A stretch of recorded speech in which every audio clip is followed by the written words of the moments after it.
Welcome to Rants TV. Guys, nandito po tayo ngayon sa Quezon Avenue, EDSA, Quezon City. Please samahan niyo po ako mag-update dito sa ongoing construction ng Quezon Avenue Station ng Metro Manila Subway. At ito na po sa harapan natin. Ito po yung update natin today, November 7, 2025.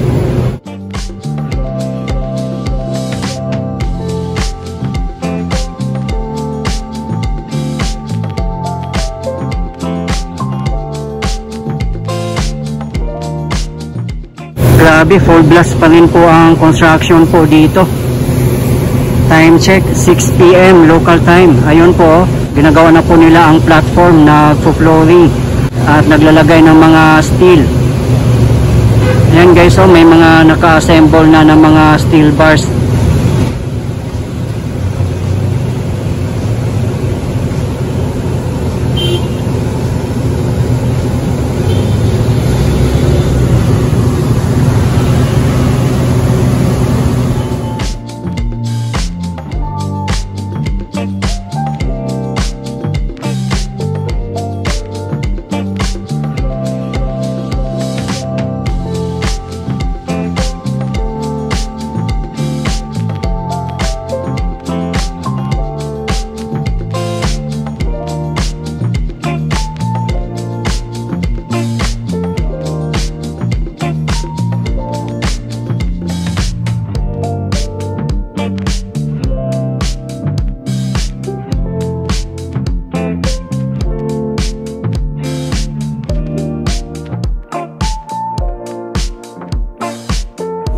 Sa mga hindi po nakakaalam, ang Metro Manila Subway ay 33 kilometers po ito at magkakaroon po ng 17 stations.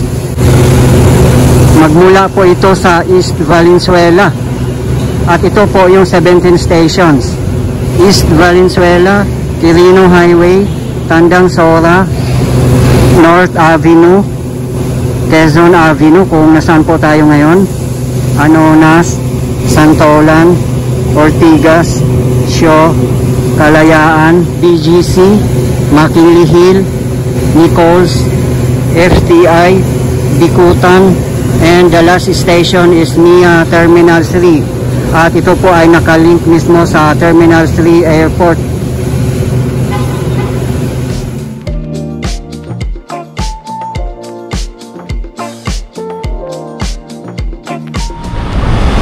Republic of the Philippines, Commission on Audit, Quezon City, Metro Manila. Project, Metro Manila Subway. Contract Package 102. Location, Barangay Bagong Pag-asa and Pinyahan, Quezon City, Philippines. Implementing Agency, Department of Transportation or DOTR. Development Partner, Japan International Cooperation Agency or JICA. Contractor, Nishimatsu and DMCI joint venture. Brief description of project: 2 underground stations, Quezon Avenue and East Avenue and tunnels, 3.2 kilometer length. Cost 21,222,785,259.3. Funding source, JICA or Japan International Cooperation Agency. Contract period, commencement date May 2023, completion date December 2029. Ayan naman po sa tapat natin ang Eton Centris.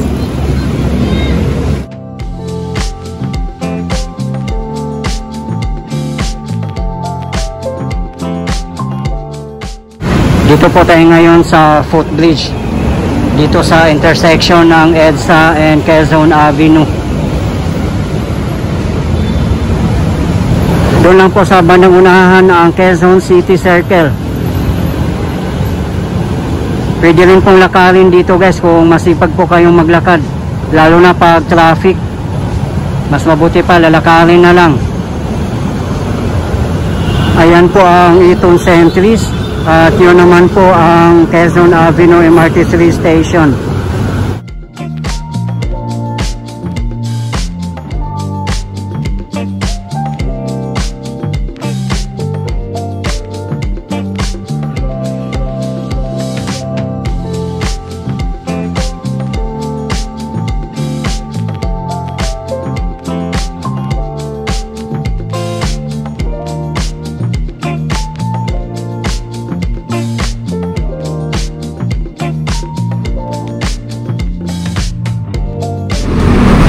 Ayun lang po ang MRT3 North EDSA Station. Ayan naman po ang North Avenue Bus Stop. At yung sa tapat naman po natin ay Trinoma Mall.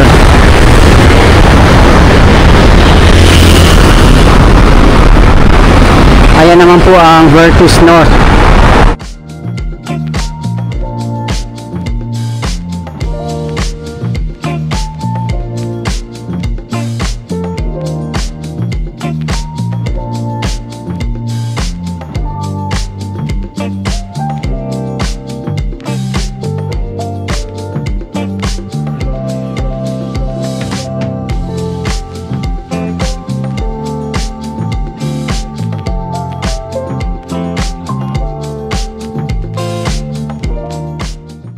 Ayan o, tingnan nyo naman po ang Vertis North. Nagsitaasan na po ang mga building dito. Transportation hub na rin po dito sa North EDSA. Nandito yung common stations ng LRT1, MRT3, MRT7 at meron pang subway.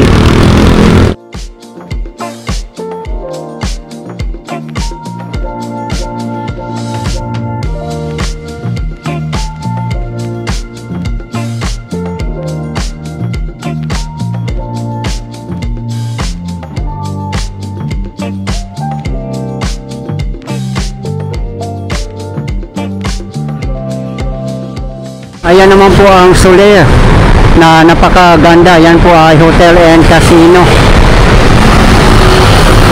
Meron na rin po silang napakagandang Christmas tree. Ayun.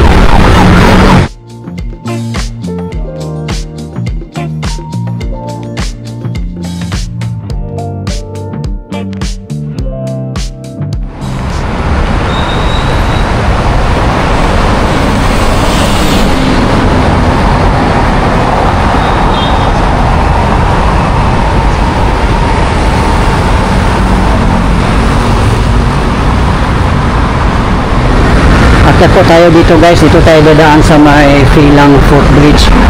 At good thing, meron palang elevator dito, gumagana po pala siya.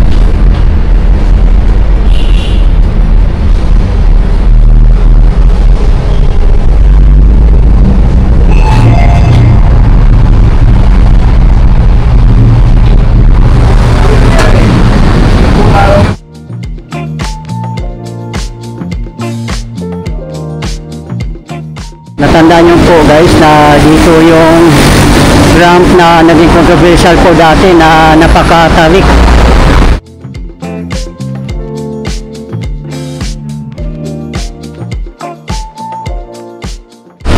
Tapos na rin po pala dito guys. Ayan o, ganda na rin po ng ramp dito. Safe na po sa mga naka-wheelchair.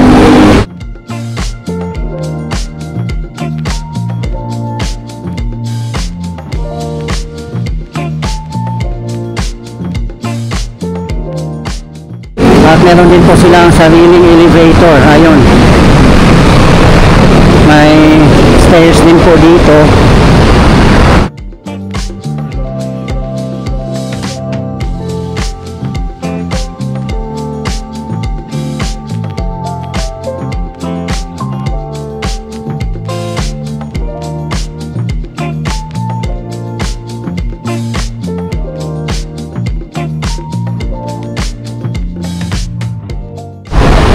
Yan, meron din pong elevator dito. Galing. Yan, meron din pong stairs. Dito tayo dadaan sa elevator. Wow.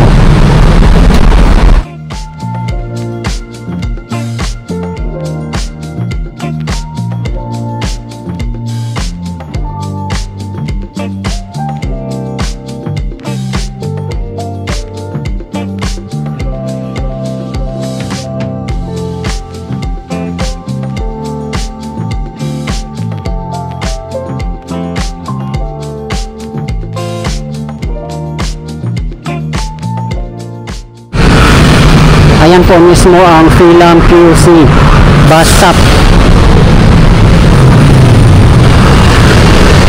Dito na po tayo sa side ng Vertis North.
Dito po tayo ngayon nakapwesto sa Quezon Avenue Station ng MRT3.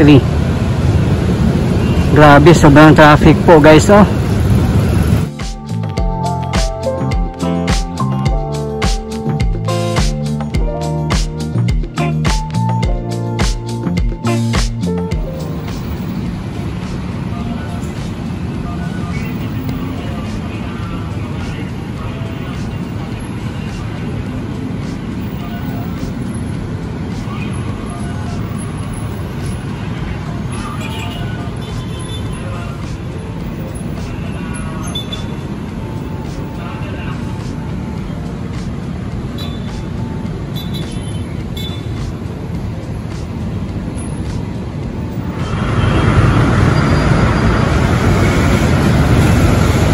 Ayan po sa tapat natin ang Eton Centrist.